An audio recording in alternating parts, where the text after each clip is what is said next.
आज जामनेर ग्रामीण रुग्णालयामध्ये शिवसेनेतर्फे आम्ही भेट दिली. माझ्याबरोबर सुधाकर शेठ, सराफ, उस्मान भाई आणि शिवसेनेचे बरेच कार्यकर्ते तिथे दवाखान्यामध्ये गेलो. लोकांच्या तक्रारी की कूलर बंद आहे, AC बंद आहे, पाण्याचे वॉटर कूलर बंद आहे. तर पाहणी केली असता आम्ही डॉक्टरांना सांगितले. तर त्या ठिकाणी आता वॉटर कूलरचे काम चालू आहे.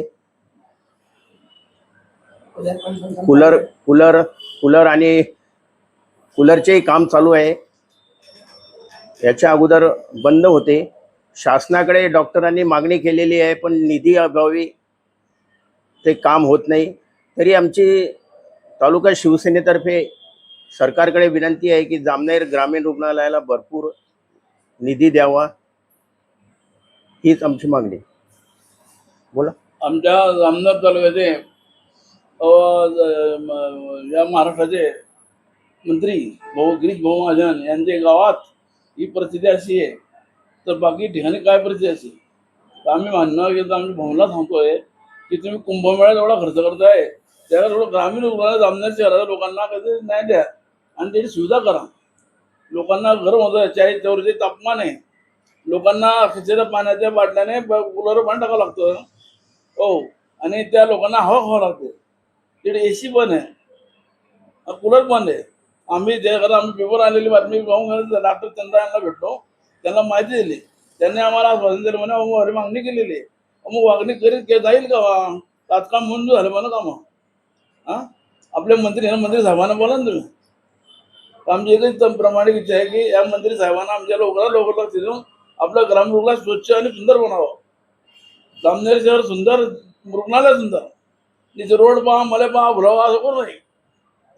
जय हिंद, जय महाराष्ट्र. मी उस्मान भाई, आपला मोटर गॅरेजवाले. मी नेहमी दवाखान्यात जात राहतो. त्याला विचारायचो नेहमी काही ना काही, जसं तुमची अडचणी काय सांगत राहा. इथे कोणी काही बी असतील तरी मी निधी मागा. ते जो गंदगी असतात दवाखान्यामध्ये, ते दवाखान्याची सफाई करा. डॉक्टरांच्या मागे पहा, खिडक्यामध्ये किती गंदगी पडलेली आहे. कोणी साफ करायला तयार नाही. म्हणजे कर्मचारी तुम्ही काय घेतात? डॉक्टरांना सांगितलं मी, तर तुम्ही स्वतःहून त्यांना सांगा ना. ते पैसे घेतले का, पगार घेतली तुमच्याशी? त्यांना ते काम करायला पाहिजे, त्यांचे काम घ्या ना. त्यांना कसं सोडता तुम्ही? डॉक्टर म्हणे आता बोलले म्हणे आम्ही करता करू. तर त्याची एवढी आमची नम्र विनंती आहे का दवाखान्यात मुळे तुम्ही कर्मचाऱ्याकडे लक्ष द्या. सगळं काम बरोबर करायला पाहिजे आणि दवाखाना स्वच्छ पाहिजे. जामनेर तालुक्याचं नाव आहे. एवढ्या मोठ्या गावामध्ये एवढं अडचणी कशाला येतात? वाढत्या तापमानाच्या अनुषंगाने आपल्या उपजिल्हा रुग्णालयामध्ये उष्माघात कक्षाची स्थापना करण्यात आलेली आहे. तसेच प्रत्येक वॉर्डमध्ये कूलर बसवण्यात आलेले आहे. काही किरकोळ दुरुस्तीची कामे होती ती पूर्ण करण्यात आलेली आहे. तसेच सामाजिक संस्था किंवा काही सामाजिक प्रतिनिधींनी स्वतःहून आपल्या उपजिल्हा रुग्णालयाच्या सुविधा बघून काही वस्तू आपल्याकडं भेट स्वरूपात दिलेल्या आहेत. परवाच आपल्याकडं सिजेरियन शस्त्रक्रिया झाली, त्यांनी स्वतःहून घड्याळ आणून दिले. मागे 2 दाते होते, त्यांनी आपल्याकडं 2 कूलर दुरुस्त करून रुग्णालयाला भेट दिलेली आहे. तरी सर्व नागरिकांना आम्ही उपजिल्हा रुग्णालय टीम तर्फे आवाहन करतो की उन्हात काळजी घ्यायची आहे. शक्यतो खूप अर्जंट असेल तरच घराबाहेर पडावे. भरपूर पाणी प्यावे. डोक्याला पांढरा रुमाल किंवा स्कार्फ बांधावा आणि काही लक्षणं आढळल्यास, मळमळ आढळल्यास तात्काळ आपल्या नजीकच्या सरकारी दवाखान्यात संपर्क साधावा. काही राजकीय पक्षाच्या प्रतिनिधींनी रुग्णालयाच्या स्वच्छतेबाबत तक्रार केली होती, त्याबद्दल आपलं म्हणणे काय?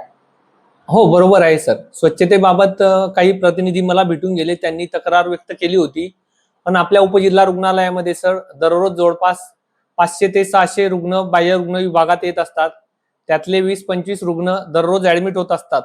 त्या अनुषंगाने थोडीफार स्वच्छता कमी असते, पण 24 तास स्वच्छता कर्मचारी उपलब्ध असतात आणि आता देखील पूर्ण स्वच्छता आहे. आपण त्यांना प्रत्येक वॉर्डमध्ये नेऊन वॉर्ड दाखवून दिले. आता 5 कुटुंब कल्याण शस्त्रक्रिया सुरू होत्या आणि एक सिजेरियन शस्त्रक्रिया देखील पोस्ट करण्यात आलेली होती. तसेच 6 रुग्णांचे डायलिसिस चालू होते. संबंधित प्रतिनिधींना आम्ही स्वतः प्रत्येक वॉर्डमध्ये नेऊन दाखवले आणि त्यांनी दिलेल्या सुविधांबद्दल समाधान व्यक्त केले. औषधीचा साठा नियमित आणि पुरेसा आहे का? औषधी साठ्याबाबत देखील त्यांची तक्रार होती.